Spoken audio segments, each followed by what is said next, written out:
Well, it's the end of an era here at Detroit's Belle Isle. Next year and beyond, the race that took place today will be taking place across the river there in downtown Detroit. It'll be returning there for the first time since the early 1990s. But this track has hosted IndyCars since 1992. Not consecutively. There was a bit of a break between '01 and '07. But this has been a faithful racetrack for IndyCars. It's funny because I was one of the chief kind of people who shat on this race for so long, and now I'm here at the last one, and it's a little bit sad. It's certainly it's a great driver's track. I think that's the big takeaway from this weekend that I have, is that this really challenges drivers, this circuit. It's got variety, which you don't see in a whole lot of temporary circuits, and of course the bumps, which are a big part of it. But I think one of the big problems with this circuit, especially now, not so much the lack of action that I think a lot of people have criticized, myself included, over the years, but as a spectator, and I spectated today, you really can't see anything, and unless you have a ticket, a grandstand ticket, which is fine. But I think a lot of people who are on budgets, who are just buying a general admission ticket, you really couldn't see anything, and that's probably what kept the crowds down around here for the longest time.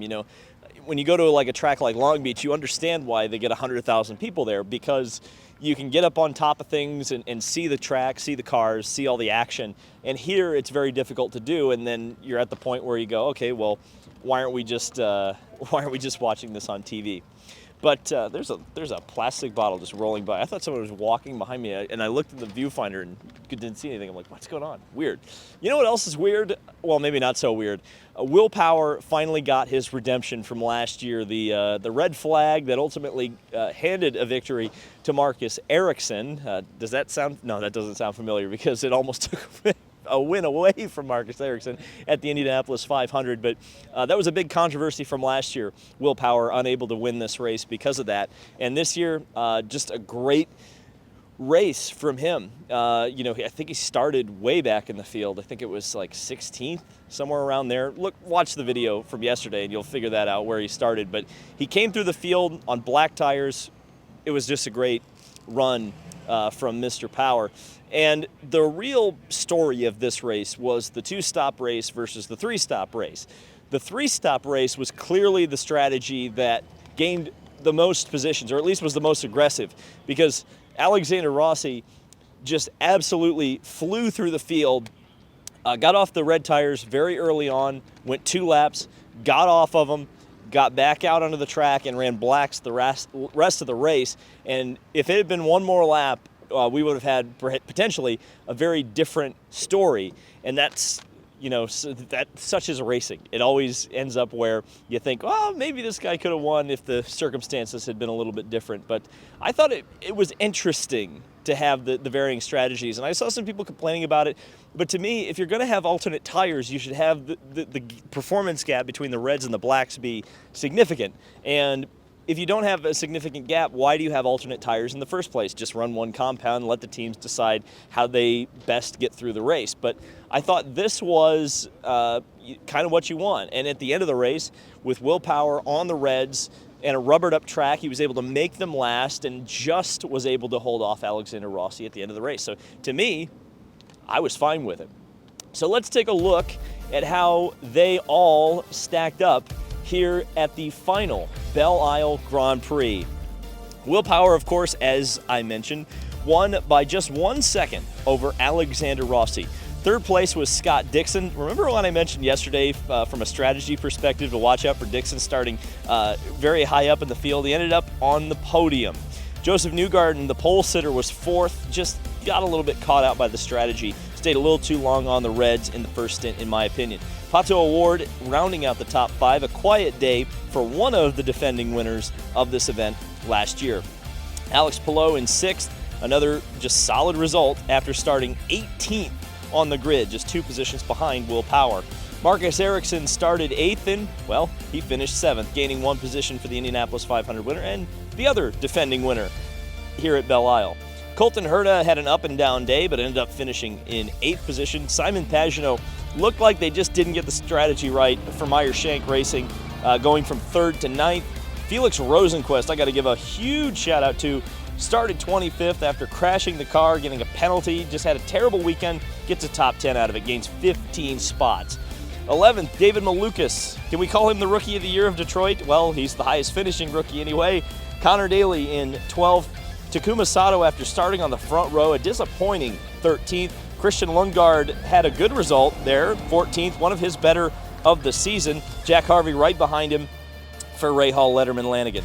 Rinus VeeKay crashed on the very last lap. Romain Grosjean crashed yesterday and ran a backup car to 17th spot. Devlin DeFrancesco ran all day. Scott McLaughlin made a mistake in turn 3, and that ruined his race. Dalton Kellett didn't even get to qualify, but ended up bringing home his car in 20th. Santino Ferrucci in his first start for Juncos Hollinger Racing in 21st. Jimmy the Juggernaut Johnson started 22nd and finished 22nd. Tatiana Calderon gained 1 spot from a 24th starting position. Kyle Kirkwood looked like he was on his way to a top 5 finish, but ultimately got into the wall, and his day ended. Elio Castroneves started 4th. Everything looked so promising. A mechanical issue took him out of the race, and Graham Rahal crashed on the very first lap of the race and ultimately finished in last. So I've had some fun bringing some guests on, some journalists maybe you didn't even know covered the sport. And one of these guys that I've really enjoyed getting to know in my time in the media center is a guy named Louis Frank, who writes for Reuters. Did you ever expect that someone from Reuters would be on my channel? Well, here's my conversation with Louis about the Belle Isle track, about the future in Detroit, and about this race today. So I'm really stepping up my channel. We got Louis Frank from Reuters. Reuters on my channel. Louis. A billion served. A billion served. Better than McDonald's. All right, Louis. Belle Isle started in 1992 as a venue for IndyCar. This is the last one, allegedly. Of course, they said that in the past. But yes. Tell me some of your memories from Belle Isle, because, of course, this is my first time I've ever been here, and it's the last one. Well, Roger Penske really fixed up this place. It was a swamp the first couple of years, but actually the best, craziest memory was the tornado warning that we had here in 2019. So they were telling people to leave the island, and people who couldn't leave the island were to come indoors into the media center, but the security wouldn't let them in because they didn't have media passes. No one was harmed. Yes, thankfully, yeah. Thankfully. That wouldn't be a very funny story that way, would it? No, but they did, after a couple of years, I forget the actual year, when Roger and Bud Denker did buy the rights to the race, and they have improved the place. They paved the parking lot. Well, I don't know what they're going to do with it anymore. I mean, the whole paddock to my left, which you can't see in the picture, we do have the fountain in the back, yes, has been paved, but that's made a big difference. And, you know, it was great hearing all the drivers saying that this was their favorite track, and they're leaving. I know. That was what was sad in the press conferences. I think Rossi, Dixon, and I think Power as well, they all said, yeah, we're sorry, we're leaving. Next year, downtown Detroit, obviously there's a Formula One history and a IndyCar history there. What are your thoughts on the circuit and moving this event from here to downtown? Well, you know, I got to go through my memory banks, but one thing you had once asked me, one thing I want to mention, though, is the fountain, not just swimming in it or whatever, but Tony Kanaan had this very bad break, broke his leg. Yes. That's right, 2000. And Dr. Trammell sent him through Dr. Trammell's training camp, which you don't want to do. You do not want to do that. It healed so well when he had another break, the first break held, and there was a new break in his leg. So that's another fountain memory. Moving downtown will be very interesting. The drivers did talk to me about they will, I think, go through the tunnel that they used to use. This is not Monaco. Yeah, no, there's no Lowe's Hotel, but that's going to be very interesting. And if you're coming, definitely bring earplugs. There's like a mile-long straight. Oh, yeah. It'll be noisy. And it'll be noisy, as these cars, even though they're turbocharged, they're going to make a lot of noise. Okay, today, Will Power took a dunk in the fountain, a strategy race. What did you think of it? It was brilliant. I mean, I wanted to see Rossi catch him and be a duel. Yes. But as an experienced journalist, I have to applaud the strategy and the execution. And even Rossi said we had nothing. We did exactly what we wanted to do. The key thing, as you've heard probably by now, there was no cautions. Yeah. That blew my mind. Yeah, that was the amazing part to me. But Will Power said it. There's no scrubs in this series. You don't. I don't want to name names, but you can probably think of a few. Maybe.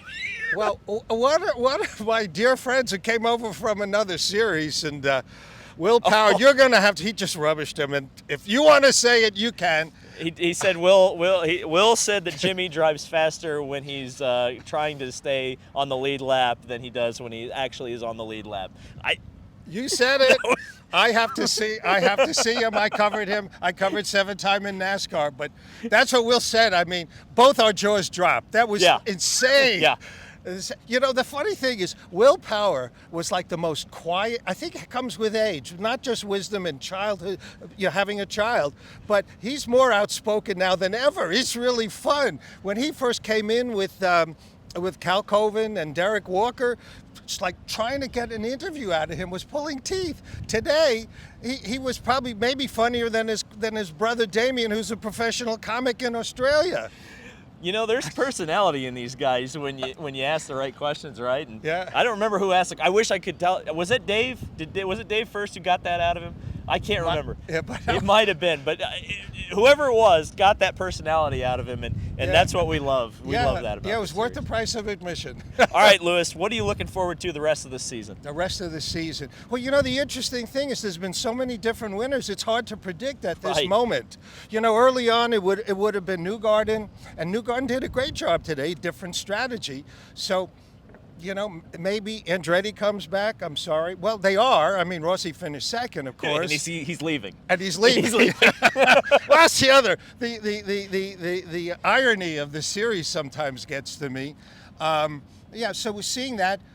Rahal, sadly, the team just missed it this week. They're better than their performances. Yeah, that's what I think. But they've been off all season, though. I mean, I can't think of one good performance this year, and they've had 3 cars. So it's weird to see a team expand, which you'd think would be more data, but it's just not paying dividends. I don't know. Something's going to have to change, I think, Lewis. Yeah, and the rise of Kyle Kirkwood. Yes. That maybe I didn't pay enough attention to Indy Lights last year, but what he's doing with that team, his performances, and when his hand heals, who knows? Yeah, he took a dip in the fountain yesterday with Lexus.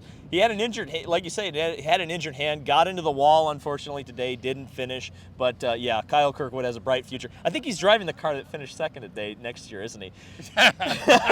Yeah, this was a fun week. I mean, a lot of this, obviously, insiders knew about the changes, but there's still more seats to fill. So that's what's going to be very interesting, you know.